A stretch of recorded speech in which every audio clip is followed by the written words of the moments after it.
Is having a mentor worth it? Now that's a big question because some mentors are definitely worth it where let's say you pay 10 grand, you might get 100 or even a million in return from what you learn. Or you might say pay 10 grand and lose it all because they're a shit mentor. So I'm going to tell you what a mentor is, how I found mine, and what a good mentor is, what a bad mentor is, and an example of what it's like to use and not use a mentor through one of my famous drawings. Now, if you're watching this and you don't know who I am, I'm Scott McPherson and I own a property investment deal packaging company. And we specialize in HMO conversions. Basically, we just build people's portfolios for them without them doing any of the hard work. And we currently have over 1.8 million pounds in the pipeline. Now, I know I've said that a few times in the last few videos, but it's quite important in this one because a lot of it was due to having a mentor. So first I'm going to tell you what a mentor is. So I've opened up trusty Google again and it says a mentor is a trusted and experienced person who provides guidance, advice and support to someone less experienced, helping them grow and achieve their goals. Pretty simple explanation is that's pretty much what it says in the tin. It's just someone who has a lot of experience helping someone that has no experience achieve their goals and get them to the point where the mentor is, or even sometimes past it. So how did we find our mentor for the business? We found our mentor by going through Prosperity Network. Now that's a networking group that is property investment oriented and it's amazing. I would definitely recommend it if you're in property. If you're not in property investment, that's absolutely fine. I still think that some form of networking is a great way of finding a mentor. So it could be either online networking, so you can reach out to someone on Instagram, Facebook, TikTok, YouTube. You can reach out to them that way if you've seen them do stuff for a very long time and it's in your niche and you want to learn from them directly. Or if you go to a networking event, for example, and you see someone and you just get chatting to them, chances are they might do something that you want to do and they might be, say, 3 to 5 years ahead of you, exactly where you want to be in a few years. And you just ask them to go for a coffee and see if they do mentoring. And if they don't, then you can ask if they know anyone because chances are they will. That's pretty common. But when you meet someone online or offline, I definitely think it's a good idea just to reach out to people that may have been on their mentorship and see if it's a good mentorship or not, because having those referrals from people like directly that have been on it is definitely a great way to make your decision, because you want to see if it's actually good or not. And message them privately and just be like, look, just please tell me the truth. It's quite a lot of money for me and I need to know if this is a good mentorship. And you know what? People do tell the truth if you message them privately. So it's definitely important to do that. Now, because I'm lazy or busy, whichever sounds better, I like to say that I'm busy, but it's a wee bit lazy. I went on ChatGPT just to type in what's a good mentor and what's a bad mentor, because like, do you know when you know the answer to something but you come up with a list and it's pretty terrible? Yeah, that was me. So I just went on ChatGPT and this is what it says. So the first one for a good mentor is knowledgeable and experienced. This is super obvious, but they do have to know their shit. They do have to know their shit. They have to have so much experience in what it is that exactly that you do in order for you to like not only trust them, but to learn from them. And you also want to see real life experience. So when we first onboarded with our mentor, we went to their projects and it was brilliant. It's like we were inside the projects that they were doing. So I could see in person that not only can they talk the talk, they're also walking the walk. It was like several projects at several different stages of renovation. So I was literally surrounded by evidence that they were good at what they do. The next one is constructive feedback. Now, our mentor is he's brutally honest, and that's what I need, man. Like, I think the best way to make progress is when someone tells you directly if you're doing good or if you're doing bad. And if you're doing good, they say why you're doing good. And if you're doing bad, they say why you're doing bad and how to solve it, like how to improve it. Like that feedback is definitely important if you want to like show any sort of progress when working with a mentor. Next up is goal orientated. Now, the first thing our mentor done with us was set our goals. It went from 5-year goals to annual goals to 6 months goals, quarterly goals, monthly goals, weekly goals, daily goals. Like it was basically a whole list of all these little actionable steps that take us from daily, weekly, monthly, quarterly, 6 monthly, annually, all the way up to 5 years, right? Where he is in 5 years. So it's basically like a roadmap. It was a sat nav and something like that. I had never done that before. And I know it sounds super obvious and I don't know if you've done it yourself, maybe you have, but if you haven't done that before and someone really sits down with you and they go through all of these goals that you need to hit, all these actionable steps, it's an incredible feeling because you feel like you have a plan. And when you have a plan, you feel that motivation come back. You feel just excited again. And you feel like a lot of stress is gone because now you have like a roadmap. You're not guessing your way from Edinburgh to London. You have a sat nav that's taking you directly there in the fastest amount of time with the least amount of obstacles. Up next is trustworthy. Yeah, you got to trust them. It's kind of obvious that one, isn't it? And you also want them to be encouraging and like supportive. You want them to give a shit about what you do. if you do something really well, you want them to be rooting for you. You want them to be excited for you. Your success is their success, and your wins and your losses are their wins and their losses. They care about you. You want that feeling like, I don't know, you just want them to actually show that they give a shit. Point blank, that's it. Because if they don't care, if they're dismissive and they're not bothered, like if you do a win, they're like, yeah, well done. Or if you're in the throes of it and you're feeling crap and you felt crap for a very long time and they're just like, it's part of it. And it's like, well, brilliant. Like, I know you don't pay for someone to be your best friend or anything, but you do want them to show that they care and show that they give a shit about you. Now, from more the practical side of things, you want them to be available. You don't want them to have to always respond to your messages every second of every day. They have lives, they have businesses, they have things to do, which you have to respect. But you don't want to be waiting weeks for responses, because in what I do in property investment, things can go south like that. And I don't expect a reply straight away. It's totally unfair, and you should never expect that. They're not at your beck and call. But you also don't want to be waiting weeks. I don't want to be waiting weeks, right? And I don't with my mentor, which is great. But I feel like if you're waiting weeks for responses, by then, the problem could either have gotten 10 times worse, or you've had to go out to other people and try and solve it yourself. And it's great to show that initiative and solve it yourself, but when you're paying someone a lot of money and you're at the beginning and you're new, you want that person to be there when things get really difficult at certain times, right? You want to just be able to reach out to them and be like, look, this is going wrong. Can I get some advice on what to do?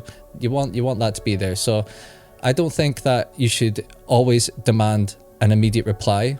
They're people, they have lives, but you should also not wait weeks for a response. Now, another one is offer resources or like training. Not all mentors do this. They don't have like, say, a system in place where you go through like modules and they do training. Not all mentors do that. Some of them just, they like set up calls or texts and stuff like that, and they meet for coffees and they just talk to you directly and just, you know, like do a catch up session and then tell you what to do next, right? Which is totally fair enough. But I think, for what I wanted at the time, I wanted some sort of like training because I was entering a completely new niche, and I just wanted like some sort of module of work where I can always refer to, should like my mentor not be available, but I also wanted to learn that. I wanted to like fully understand what I was doing. So for me, I want that, but it's not like necessary. It depends on what kind of mentor you're looking for and what situation you're in, I guess. Now for this one, I prefer it, and a lot of mentors may not do this,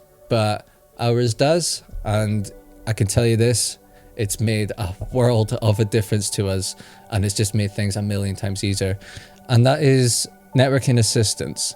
Now, in our industry, we use architects, brokers, solicitors, estate agents, interior designers, builders. There's probably like a lot more that we use, but we use a lot of contacts. Like we have like a big team. And when you're starting out in property, one of the most difficult things to do is build that team. It's not only build it, but like find people you trust, find people that you know that they're good.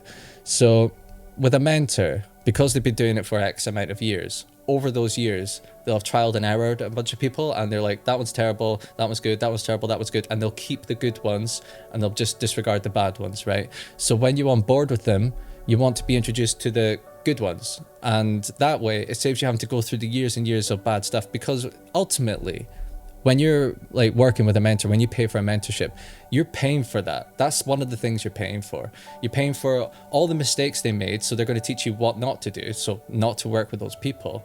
But you're also paying for all the experience they have over the years, right? And also, in my opinion, I think it goes a really, really long way when they introduce you to people that they know are good. So I think introducing to their network, definitely something that I look out for. I really appreciate it when mentors do that. Right, I know I've dragged on these for a little while, so the last one I'm going to do is tailored approach, like the tailored training to you. So a good example is, yes, you might have like broad training. So let's say they have 10, 20, X amount of mentees, right? They have like a broad training thing. So learn all of this as soon as you're on board. It might be like a mini course or training modules, right? That's good. That's pretty broad for like all the mentees. But then each separate mentee has like different way of doing things and different starting situations and different budgets or whatever. And I think a mentor should tailor things to each one of those individuals, because when you pay for a mentorship and you get generalized things, I feel like you may as well go on a course. right? You may as well just do that. So when you have a mentor, they're working directly with you. It's one-on-one. So they've got to tailor things to you. They've got to work with your situation. You might work 9 to 5, or you might start with a low budget, or you might just be starting completely from scratch where other people have worked in the property industry previously, right? So everyone has different starting positions. So I think that if they manage to work tailored for you, like they do like specific instructions for you, I think that is definitely a requirement. It's not even like something that I would want. It's a total requirement, because I may as well just go on a course. Now, traits of a bad mentor, that's just reversing all of those things. So if they're unapproachable and dismissive, if you can't go up to them and they just don't give a shit about you, don't go with them. They're terrible. I'm just going to read these off one by one. Inconsistent and unreliable. You do not want them to be inconsistent. You want to rely on them. You want to make sure that they're there for you, and especially when you need them most. And if they are not available, like, because like I said, they're people, things can come up, right? Like, things can come up in their lives. And if something does happen, you have to respect that fully. And hopefully they may recommend you to someone, or it may just like have someone else like fill in their shoes just a wee bit. But if not, then please don't be one of those people that just badgers them all the time. Instant replies, like, oh, this has happened, this happened, this happened, this. It's like, please don't be one of those people. But also understand they have to be available. So it's just finding that fine line that works best for both of you. Lack of expertise. If they're an idiot, don't go with them. If they don't have any evidence that they're good at what they do, don't go with them. That's a pretty simple one.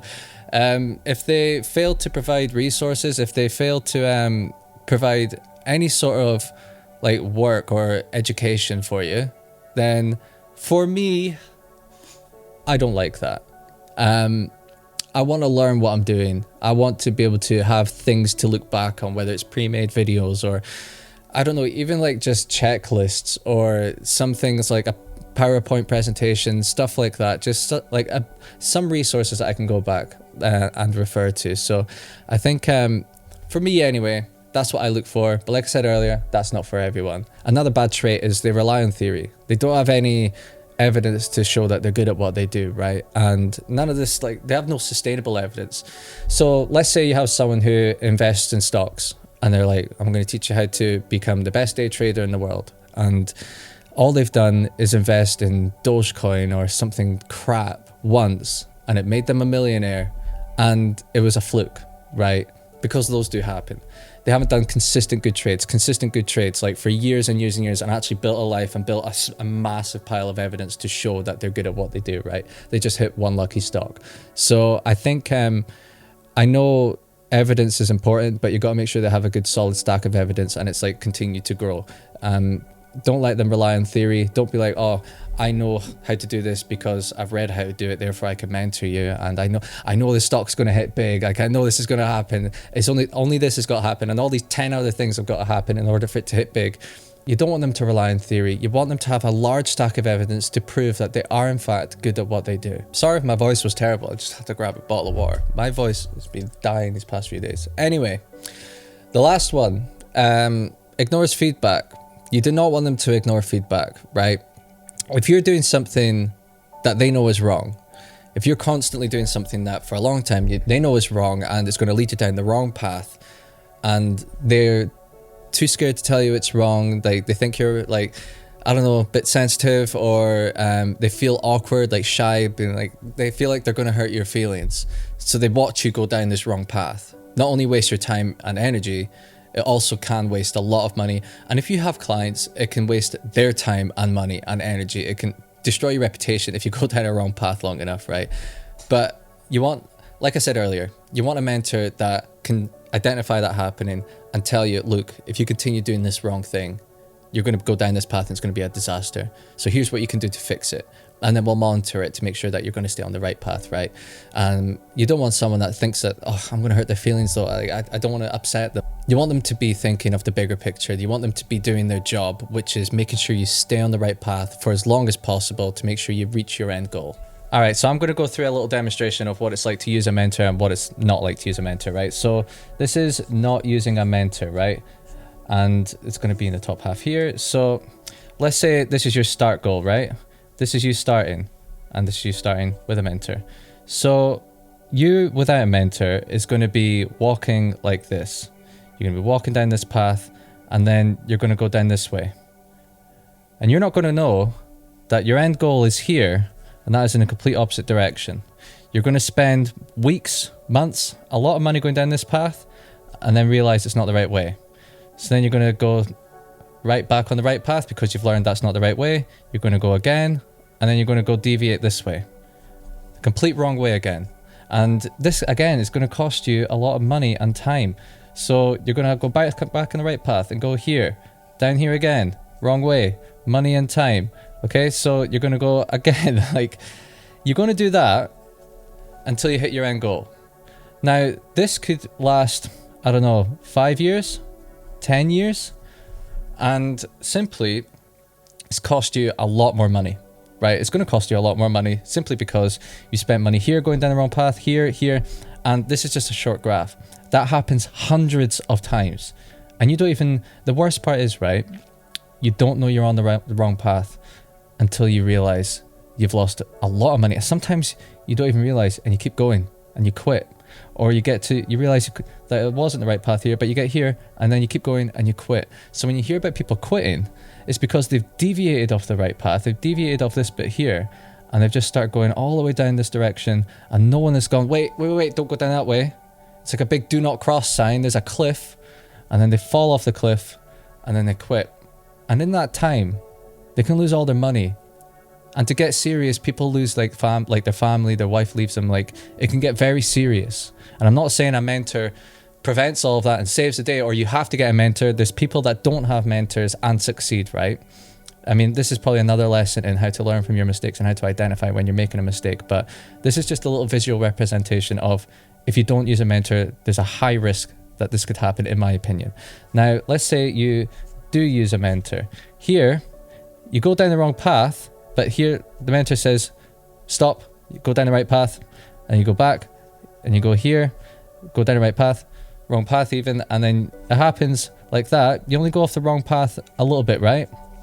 And then you hit your end goal a lot faster, and you save a lot of money. See, when you go down along like this, you go a lot longer. That can be thousands of pounds and months and even years difference. That right there. And that's one. And then you do it again. And then you do it again. And then you do it again, right? But with a mentor, they see when you're going on the wrong path. They see if you're doing something wrong. They go, stop doing that. Here's how you do it. Keep doing this. Keep doing this. And look, I think that this is a great representation of what a mentor is like, simply because, like, I know what it's like to go down these paths. Before I had a mentor, I was going down this. Not only was I doing this right for all of last year, let's say this is the start of 2023, and this is the end of 2023. So we'll put 2024. I started with 20 grand, and then I lost some here, and then I lost some there, and I lost some there. No one was telling me I was going down the wrong path because I didn't know. I had to learn the hard way. By the time I got to here, bank balance 0. Back to lifeguarding job. I had to go back to work. Now, I'm not saying that this definitely would have happened, but if I got a mentor with that money, or half of it even, then I could have done this. And then potentially, by the end of 2023, or by the end of 2023 even, at the beginning of 2024, I may have not had to go back to my job. Maybe. It's all ifs and buts and coconuts, but it's a possibility that I wouldn't have gone to my job, because this year, we started the mentorship at the start of this year, so it started 2024. Now, after 8 months in, our pipeline is 1.8 million and growing. Right? For our clients, our deal packaging business. We're now a 6-figure business. And I'm telling you, if I'd done that at the start of 2023, maybe 8 months in, around here, I would have had that. Right? I may have had that. So, I'm not saying a mentor saves the day. You can have a bad mentor and be in this top graph, because you might not know they're a bad mentor, and they might not know when you're on the wrong path. It's pretty risky, that. So, like I said earlier, make sure you get referrals, make sure you do a lot of research before getting a mentor. But see, this is just from my experience. This was me, 2023. I was going down the wrong path, and I know what it was like. It was terrifying. It was really difficult. And having no guidance, no sat nav to tell me I was going on the wrong road, right? if I hadn't got a mentor, that would have been me for many more years to come, potentially.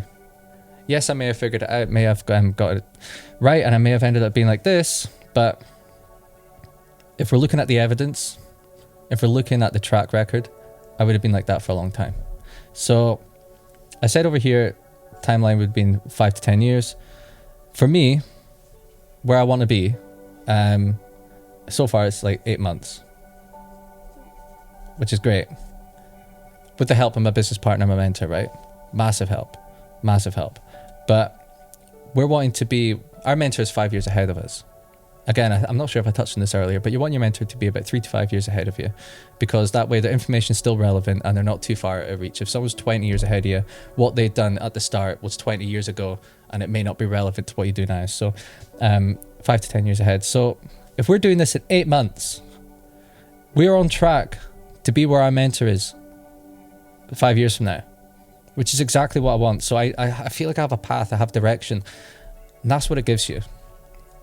And it also gives you support, community. We've got a great community. We've got around the clock support, right? From the other mentees. Fantastic. But I just want to give you a visual representation of what it's like to use a mentor. I know that's messy now, but you saw it as it happened.